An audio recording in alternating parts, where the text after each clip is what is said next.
Breaking news చూస్తున్నాం. దిత్వా తుఫాను ప్రభావంతో తిరుమలలో దట్టంగా పొగమంచు కమ్మేసింది. మంచుతో పాటు తేలికపాటి వర్షానికి ఆహ్లాదకరమైన వాతావరణం నెలకొంది. ఓవైపు మంచు, మరోవైపు జల్లులు రావడంతో అందమైన దృశ్యాలను భక్తులు ఫోన్లలో బంధిస్తున్నారు. చలి తీవ్రత అధికమవడంతో వృద్ధులు, చంటిపిల్లలు వణుకుతున్నారు. పొగమంచు కారణంగా ఘాట్ రోడ్డులో ప్రయాణించే వాహనదారులను టీటీడీ సిబ్బంది అప్రమత్తం చేస్తున్నారు. దీనిపై మరింత సమాచారం మా స్పెషల్ కరెస్పాండెంట్ సెల్వం అందిస్తారు. సెల్వం, చెప్పండి, మరి ప్రస్తుతం తిరుమలలో పరిస్థితి ఎలా ఉంది? అక్కడ మరి చలికి ఎలా ఉంది వెదర్ అంతా? Good morning. సంబంధించి చూసుకుంటే కూడా ఇట్లా దిత్వా తుఫాన్ ఎఫెక్ట్ తో కూడా తిరుమల కూడా పూర్తిగా దట్టమైన పొగమంచుతో కమ్మేసిందని చెప్పుకోవాలి. ప్రధానంగా చూసుకుంటే శ్రీవారి సన్నిధి కూడా పాల కడలిని తలపిస్తుందని మనం ప్రధానంగా చెప్పుకోవాలి. ఏదైతే కూడా ఈ దిత్వా తుఫాను గత 3 రోజులుగా కూడా ఇటు కుంభ సృష్టించిన పరిస్థితి నేపథ్యంలో ఈ రోజు ఉదయం నుంచి కూడా చిరుజల్లులతో కూడిన మంచు దుప్పట్లు కూడా తిరుమలను పూర్తిగా కమ్మేశాయి. దీంతో కూడా చలి తీవ్రత కూడా భారీగా పెరిగిందని కూడా మనం ప్రధానంగా చెప్పుకోవాలి. దీంతో కూడా భక్తులు తగిన జాగ్రత్తలు తీసుకోవాలని టీటీడీ ఎప్పటికప్పుడు బ్రాడ్కాస్టింగ్ ద్వారా కూడా తెలియజేస్తుంది. మరోపక్క టీటీడీ అంటే తిరుమలకి అదేవిధంగా తిరుపతికి వెళ్లే ఘాట్ రోడ్ లో వచ్చేటువంటి ప్రయాణికులు కూడా చాలా జాగ్రత్తగా రావాలని కూడా టీటీడీ సూచిస్తుంది. ముందుగా చెప్పాలంటే మాత్రం ఈ ఘాట్ రోడ్ లో కూడా ఈ మంచు దుప్పట్ల కారణంగా కూడా పూర్తి స్థాయిలో ముందు వెళ్లే వాహనాలు కూడా కనపడిన నేపథ్యంలో ఇటు సంబంధించి కార్లకు సంబంధించి హెడ్ లైట్లు కూడా ఆన్ చేసుకొని ఇటు ఘాట్ రోడ్ లో కూడా ప్రయాణించాలని చెప్పి కూడా ఇటు టీటీడీ అయితే చెప్తున్నటువంటి పరిస్థితి. ఇదే నేపథ్యంలో చూసుకుంటే టీటీడీ అనుబంధ ఆలయాలైనటువంటి పాప వినాశనం కావచ్చు, ఆకాశగంగా, శిలాతారును ఈ ప్రాంతాలను కూడా భక్తుల్ని ప్రస్తుతానికి కూడా అనుమతించడం లేనటువంటి పరిస్థితి ప్రస్తుతానికి నెలకొంది.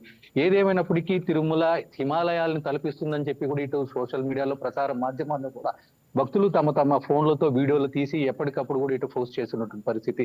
మొత్తానికి ఈ ఆహ్లాదకరమైన వాతావరణంలో తిరుమల వైకుంఠనాథుని దర్శించుకునేందుకు భక్తులు చాలా ఎక్కువ మొక్కులు చూపిస్తున్నారని మనం ప్రధానంగా చెప్పుకోవాలి. ఈ నేపథ్యంలో చూసుకుంటే ఈ దిత్వా తుఫాన్ కారణంగా గత 2 రోజులు కూడా తిరుమలకు రద్దీ చాలా వరకు తగ్గింది అని చెప్పుకోవాలి. ఇక నిన్నటి వరకు కూడా 20 కంపార్ట్మెంట్లలో వేచి ఉన్న భక్తులు ఈ రోజు చూసుకుంటే 4 కంపార్ట్మెంట్లకే పరిమితమైంది. వీళ్ళకి కూడా 4 గంటలలో టీటీడీ దర్శనం చేయించే విధంగా కూడా ఏర్పాట్లు అయితే చేస్తున్నటువంటి పరిస్థితి. ప్రస్తుతం ఈ విధంగా తిరుమలలో పరిస్థితి ఉంది.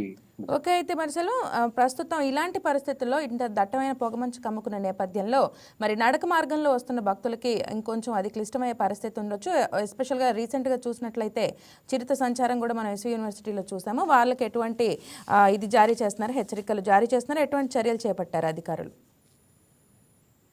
రైట్. ఏదైతే కూడా ఇటు 2 నడకదారులో కూడా పూర్తిగా కూడా దట్టమైన పొగమంచు కమ్ముతుంది. ఈ పక్క చూసుకుంటే కూడా గతంలో కూడా ఇటు నడక మార్గంలో శ్రీవారి మెట్టు కావచ్చు, అలిపిరి నడక మార్గంలో కూడా ఇటు ఒక భక్తుల పైన కూడా చిరుత దాడి చేసిన నేపథ్యంలో కూడా భక్తులను కూడా టీటీడీ ఎప్పటికప్పుడు అప్రమత్తం చేస్తూ గుంపులుగా వెళ్తూ అదే విధంగా వాళ్ళకి ఒక 2 హోం గార్డులను కూడా తోడుగా పంపిస్తూ ఇటు టీటీడీ తగిన నిర్ణయం అయితే తీసుకుంటున్న పరిస్థితి. దీనికి సంబంధించి ఎవరు కూడా ఇటు చెట్ల మధ్యలోకి వెళ్ళకూడదని చెప్పి కూడా ఎప్పటికప్పుడు టీటీడీ సూచన చేస్తూ చాలా గుంపులుగా కూడా తిరుమలకు తీసుకొని వచ్చి వాళ్ళే వదిలే ప్రసక్తి అయితే ప్రస్తుతానికి నెలకొంది.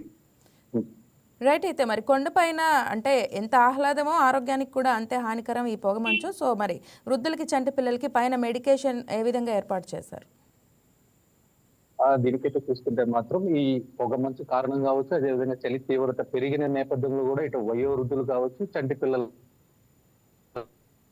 తల్లిదండ్రులు కూడా పూర్తి స్థాయిలో ఇబ్బందులు ఎదుర్కొంటున్నారని కూడా చెప్పుకోవాలి. దీనికి సంబంధించి అవసరమైతే తప్ప గదుల నుంచి కూడా రావద్దని చెప్పి కూడా ఇటు టీటీడీ యాజమాన్యం కూడా ఇటు సూచిస్తున్నటువంటి పరిస్థితి. దీనికి సంబంధించి ఏదైనా కూడా ఇబ్బంది కలిగితే కూడా ఇటు తిరుమలలోని అశ్విని హాస్పిటల్లో ప్రత్యేక ప్రథమ చికిత్సా కేంద్రాలను కూడా అప్రమత్తం చేసి ఎప్పటికప్పుడు వాళ్ళకి కూడా చికిత్స అందించే విధంగా కూడా టీటీడీ అయితే చర్యలు తీసుకుందని మనం ప్రధానంగా చెప్పుకోవాలి. Right Selvam, thank you.